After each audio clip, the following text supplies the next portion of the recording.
মাটি কাটা কি কষ্ট, কিন্তু যেভাবেই হোক মাটির হাড়ি খুঁজে বের করতে হবে। সৌভাগ্যকে ডেকে আনতে হবে। পেয়েছি, পেয়েছি। মা তো তাহলে ঠিকই বলেছিল।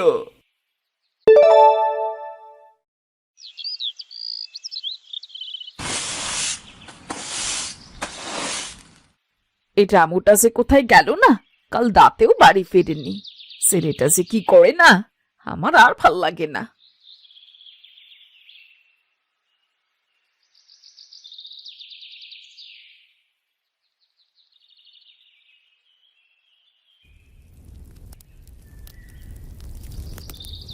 এই কি, জঙ্গলে আগুন লেগেছে, সব পুড়ে শেষ হয়ে যাবে যে। আগুন আগুন, কে কোথায় আসো, জলদি এসো, জঙ্গলে আগুন লেগেছে। আরে আরে, কেউ তো আসছে না, এখন কি করি? না না, বসে থাকা যাবে না, আমি নিজেই যাই।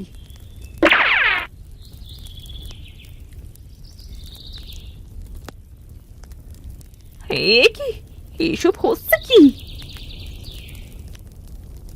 কি ভয়ঙ্কর ব্যাপার! রামু, এসব কি করছিস? তোর গায়ে এত রক্ত, কিভাবে ব্যথা পেয়েছিস? কি হয়েছে তোর? আহ মা, দিলে তো সব পণ্ড করে। আমার কিছুই হয়নি। তুমি কেন এখানে ছুটে এসেছো? আগুন জ্বলতে দেখলে আসবো না, কিন্তু তোর গায়ে রক্ত কেন? এসব কি হচ্ছে? আরে, আমি ঠিক করেছি। পেঁপে গাছ লাগাবো, ভালো ফলন যেন হয়। তাই এই কালো জাদু করছিলাম। সি সি সি সি, শেষ পর্যন্ত তুই কালো জাদুর আশ্রয় নিলি। কই, কই তোর সেই পেঁপে? এই তোর পেঁপে গাছের চারা, এ কি অবস্থা হয়েছে? এইসব কি করছিস তুই? কেন করছিস সেগুলো রামু? ভালো ফসলের জন্য কালো জাদু করছিলাম। পেঁপে গাছে ফলন ভালো হবে। কিন্তু তুমি তো সব নষ্ট করে দিলে। কালো জাদুতে কিচ্ছু হবে না, তুই পরিশ্রম কর, মাটির যত্ন নে, গাছে পানি দে, সার দে। আসল জাদু তো পরিশ্রমেই লুকিয়ে আছে রে। ওসব পরিশ্রমী যদি সব হতো, তাহলে গাধার মতো পরিশ্রমী প্রাণী বনের রাজা হতো। সিংহ হতো না, যত সব। ছেলেটা কবে যে বুঝবে?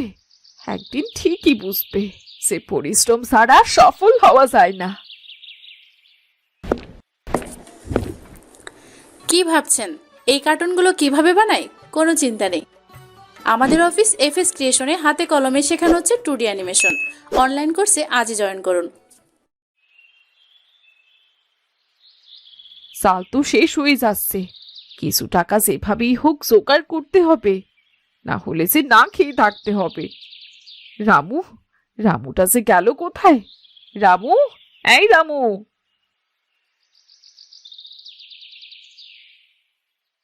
রামু, সূর্য মাথার ওপর উঠে গেল, জমিতে যাবি না?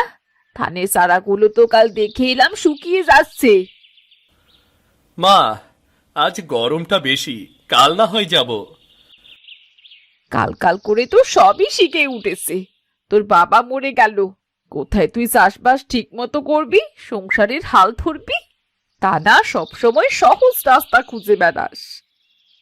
আরে মা, এসব চাষ করে কি হবে? ফসল অর্ধেক বেচা গেলে বাকি অর্ধেক পোকাই খাবে। আমি সেই গরিব চাষি থেকে যাব। আমার কথা শোনো, জমিদার বাড়ির নায়েব মশাই বলেছেন আমাকে একটা বড় কাজ পাইয়ে দেবেন গো। আবার সেই নায়েব? এই হতচ্ছাড়া নায়েবের ছায়া কি আমার সংসার থেকে যাবেই না? নায়েবের কথা শুনে তুমি এমন বকাবকি করছো কেন মা? বকাবকি করব না তো কি করব? নায়েবের কথা শুনে তোর বাবা দুবার ঠকেছে, একবার ধানের বীজ কিনে, আর একবার ঋণ নিয়ে। শেষে কি পেয়েছে? পেয়েছে ঘোড়ার ডিম। মাঝখানে নায়েব মিয়াই কিছু টাকা খেয়েছে। বাবার দোষ নায়েবের ঘাড়ে চাপাচ্ছ কেন মা? বাবা কাজে সফল হতে পারেনি দেখে আমিও কি পারবো না নাকি? এটা তো ঠিক না। আর নায়েব মশাই যে চাকরি দেবে তা আরামের চাকরি হবে, পরিশ্রম অনেক কম, কিন্তু টাকা অনেক বেশি। আমি সফল হবই মা, তুমি দেখো, আমি সফল হবই হব। আমি চাই তুই সফল হ বাবা, কিন্তু সফলতার রাস্তা সহজ নয়, এইটা মনে রাখিস।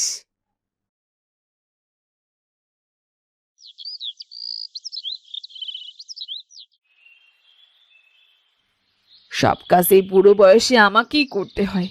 ছেলেটা যে কি করে বেড়ায় আমি কিচ্ছু বুঝি না। ওই যে দেখো, কি সুন্দর ওই নায়েবটার সাথে বসে আড্ডা দিচ্ছে। না, এই ছেলেটাকে নিয়ে আর পারি না বাপু।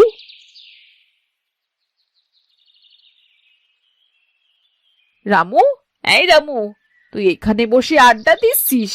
ওইদিকে ক্ষেতের আগাছা বৃষ্টি অবস্থা। আমি একা একা সকাল থেকে ঘাম ঝরিয়ে কাজ করছি, আর বুড়ো মাকে খাটিয়ে তুই কিনা বটের হাওয়া খাচ্ছিস। মা, তুমি এত অস্থির হইও না তো। এসব করে কি লাভ বলো? তুমি আমার কথা শোনো। তোমায় বলেছিলাম না, নায়েব বাবু আমাকে কাজ পাইয়ে দেবেন। অনেক টাকা মাইনে, আর পরিশ্রম একদমই নেই। হ্যাঁ তো, এই নায়েব এমন কথা সবাইকে বলে। আরে না না চাচি, রামু খুব ভালো ছেলে, তাই ওকেই আমি কাজ দিতে চাই।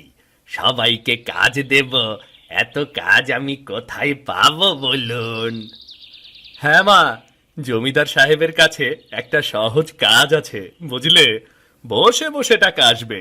ওসব চাষবাস করে কি হবে, শুধু ঘাম ঝরবে, কিন্তু বড় হবার স্বপ্ন শুধু স্বপ্নই থেকে যাবে, পেটও ভরবে না। এই তো বুদ্ধিমান ছেলে, তুই কোনো চিন্তা করিস না, তোকে আমি দেখব। জমিদার সাহেবের নতুন দোকানে হিসাবের কাজ করবি তুই। 2-4 দিনেই টাকা হাতে চলে আসবে রে। আচ্ছা তাই না? এই কাজের জন্য আমার ছেলের কাছ থেকে এই পর্যন্ত কত টাকা খেয়েছেন আপনি? ইয়ে না মানে, আসলে না মানে, ইয়ে। থাক থাক, বুঝেছি, আর বলতে হবে না। আহ মা, তুমি এমন করছো কেন? কিছু পেতে গেলে তো কিছু দিতেই হয়। নায়েব বাবু, আপনি মায়ের কথায় কিছু মনে করবেন না। না না না না, আমি কিছু মনে করিনি। শোন বাবা শোন, পরিশ্রম ছাড়া সৌভাগ্য আসে না। নায়েব বাবু, তুমি সব জানো, তবু কেন মিথ্যে আশা দেখাও? কেন মিশি মিশি আমার ছেলেটাকে স্বপ্ন দেখাও? ওসব পরিশ্রম আমাকে দিয়ে হবে না। আমি একদিন পরিশ্রম ছাড়াই কত বড় লোক হই, তুমি দেখো তুমি। আচ্ছা ঠিক আছে ঠিক আছে, এখন ওর বাবা, খেতে চল। আজ তো সার দিতে হবে, না হলে গাছগুলো যে রুগ্ন হয়ে যাবে। তোর বাবা মারা যাবার পর থেকে আমি একাই তো লড়াই করছি, আমার পাশে একটু দাঁড়াবি তো? ঠিক আছে ঠিক আছে, তুমি যখন ঘ্যান ঘ্যান করছো তখন যাচ্ছি, কিন্তু অর্ধেক করে আসবো বলে দিলাম। পুরো দিন ঘাম ঝরাতে আমি মোটেও পারবো না।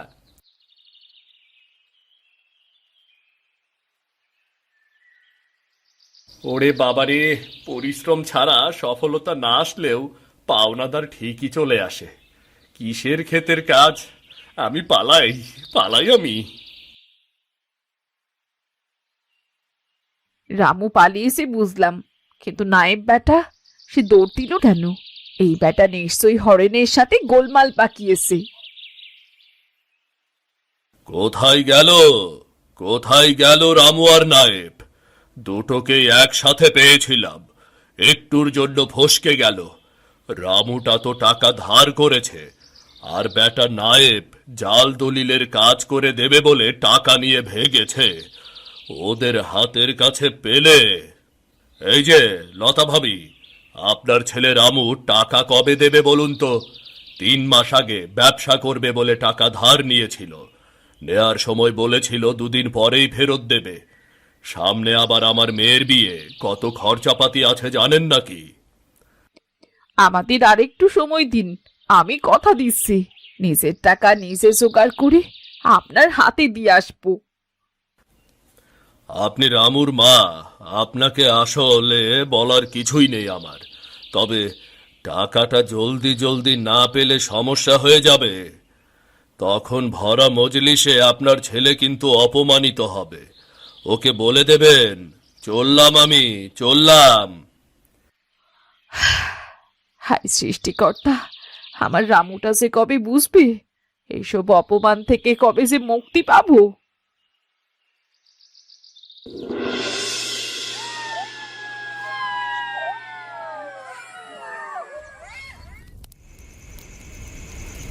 মা, মা! এসেছিস? হায়, ঝাড়ুর বাড়ি খেয়ে যা।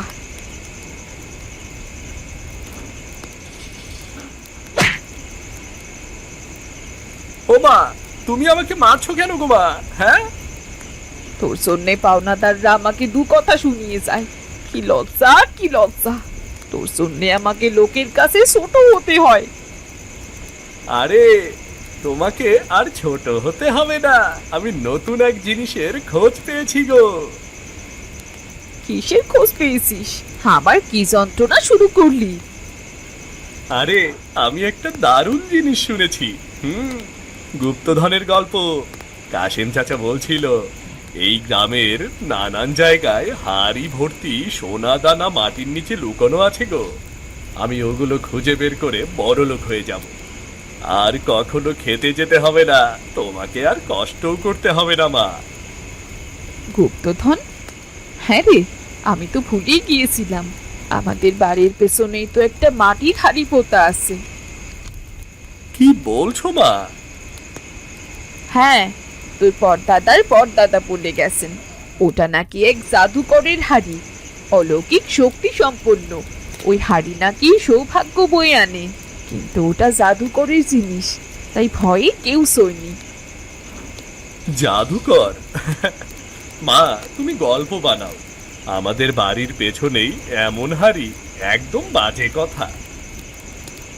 সত্যি কিনা জানি না, তবে হাড়িটা আমি দেখেছিলাম, খুব সুন্দর নকশা আঁকা।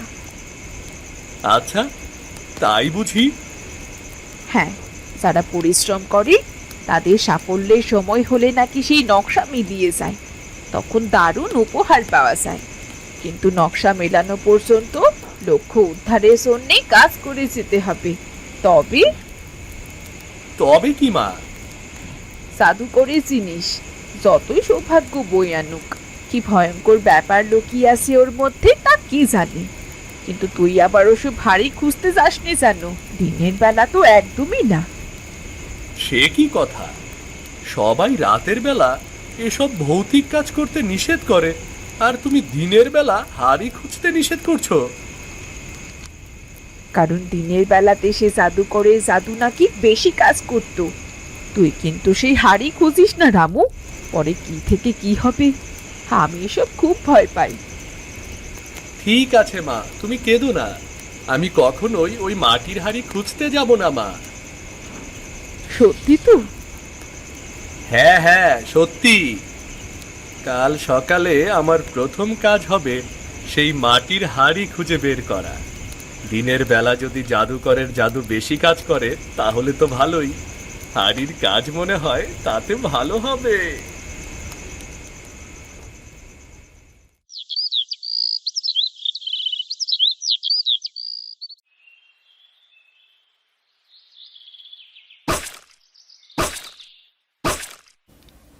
মাটি কাটা কি কষ্ট, কিন্তু যেভাবেই হোক মাটির হাড়ি খুঁজে বের করতে হবে, সৌভাগ্যকে ডেকে আনতে হবে।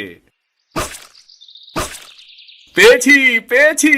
মা তো তাহলে ঠিকই বলেছিল। কি সুন্দর নকশা! এটা যত্নে রাখতে হবে। বুঝলে, মাটির হাড়ি পুরস্কার দেওয়ার জন্য তৈরি হও। আমি তোমার নকশা মিলিয়ে যাওয়া পর্যন্ত পরিশ্রম করব, তুমি দেখে নিও।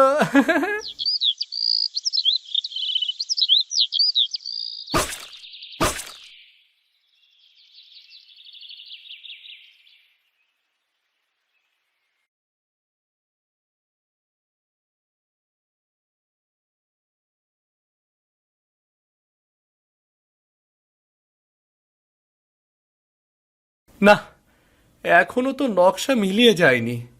তার মানে আমাকে আরো পরিশ্রম করতে হবে। বাহ, কি সুন্দর ফসল! দেখতে এত ভালো লাগছে। যদিও এখনো কাটার সময় হয়নি, তবে আমার মন বলছে এবার ফলন সেরা হয়েছে। কি গো রামু, খোঁজ খবর নেই যে আজকাল? কি এমন কাজ? কি এমন কাজে ব্যস্ত শুনি? আরে নায়েব বাবু যে, আর ব্যস্ত কি বলেন যে, চাষির আর কাজ কি, ক্ষেতের কাজেই ব্যস্ত ছিলাম। তা তুমি তো চাষের কাজ করতে চাইতে না, হঠাৎ ক্ষেতের কাজে এত মনোযোগ? সবই উপহারের লোভে। উপহার? কিসের উপহার? ব্যাপারখানা খুলে বলো দেখিনি। আমি না একটা অলৌকিক মাটির হাড়ি খুঁজে পেয়েছি। সেই হাড়ি পরিশ্রম করলে চমৎকার উপহার দেয়। তবে লক্ষ্য অর্জন না করা পর্যন্ত পরিশ্রম করতে হবে। আর সাফল্য দেওয়ার সময় সে হাড়ির নকশা উধাও হয়ে যাবে। কি সব বুঝরু কি, এসব বাদ দাও। শোনো, তোমার জন্য জমিদার বাড়িতে চাকরি প্রায় পাকা করে ফেলেছি। যদি আরো কিছু দাও তাহলে পুরোপুরি। নায়েব বাবু, আমার আর জমিদার বাড়িতে চাকরির প্রয়োজন নেই। আমার জাদুর হাড়ি আছে। আমি জানি আমার হাড়ির মাটি খুব জলদি আমাকে সুসংবাদ দেবে। আমি আর গরিব থাকবো না। আচ্ছা, তাই নাকি? ঠিক আছে, সে সময় হলেই দেখা যাবে।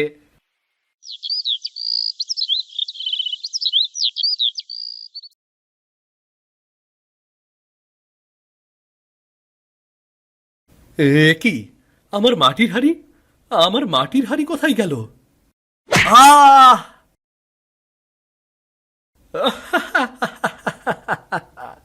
ভালো দিয়েছ নায়েব মশাই। নায়েব বাবু, জমিদার পুত্র আপনারা?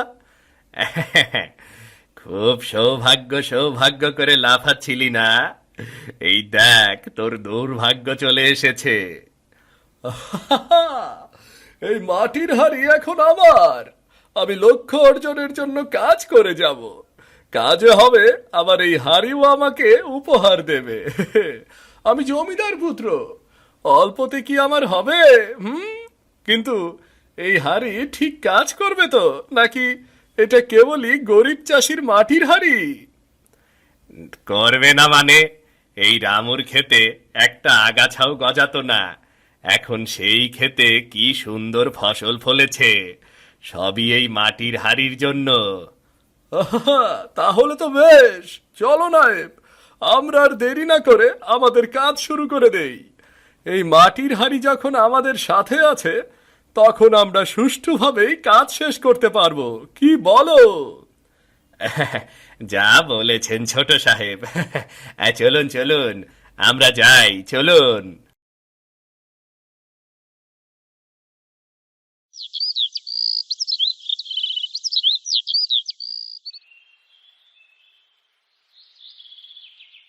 রামু, এই রামু, আকাশে মেঘ করেছে, খেতে আল।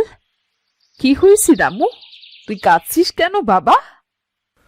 মা, আমার মাটির হাড়ি, আমার মাটির হাড়ি জমিদার পুত্র ছিনিয়ে নিয়ে গেছে। আমার স্বপ্ন শেষ মা, কিছুই করতে পারলাম না মা। ওই মাটির হাড়ি তুই ওটা তুলে এনেছিস? মা, তুমি হাসছো মা? হ্যাঁ, হাসছি। শোন বাবা, কাঁদিস না, কান্নার কিছু হয়নি। যা বাবা, খেতে ডাল কাট। আমি কিছুই করব না। ফল যখন পাবো না, উপহার যখন পাবো না, তাহলে পরিশ্রম করে আর কি করব বলো? আমার ওপর বিশ্বাস রাখ বাবা। যা, কোদালটা নে, খেতে ডালটা কেটে দে। পাগল ছেলে আমার।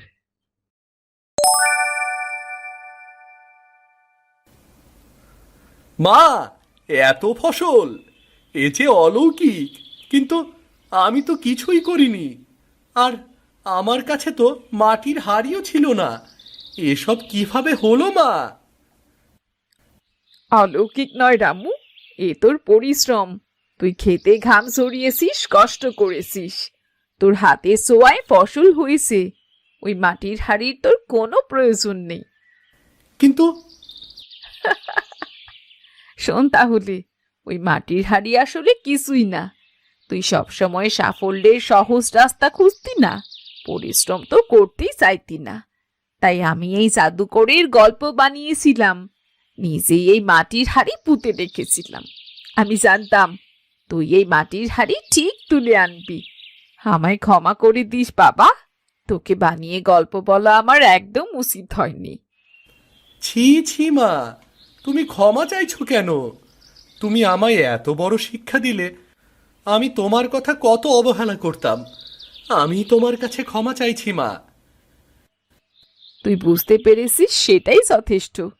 পরিশ্রমী সৌভাগ্য রামু, এইটাই তোর গুপ্তধন। হ্যাঁ মা, আমি খুব ভালো মতো এটা বুঝতে পেরেছি মা। আরে, ওদেরকে নিয়ে কোথায় যাচ্ছ? জমিদার পুত্র আর নায়েব একসাথে মিলে কোষাগারে চুরি করতে গিয়ে ধরা পড়েছে। জমিদার বাবু এদের জন্য নালিশ ডেকেছে, সেখানেই এদের নিয়ে যাচ্ছি। সে কি? এই নায়েবই যত নষ্টের গোড়া। বেটা মিথ্যা বলে আমাকে মাটির হাড়ি চুরি করিয়েছে। বলেছে কোষাগার লুট করার সময় এই হাড়ি সৌভাগ্য নিয়ে আসবে। আজ আমাকে এভাবে ধরা খেতে হলো।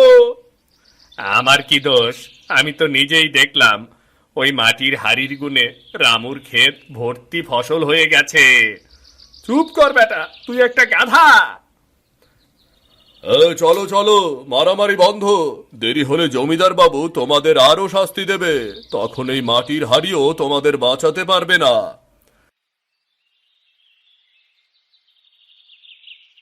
দেখলি তো রামু, সফলতার জন্য ওই মাটির হাড়ির কোনো প্রয়োজন নেই।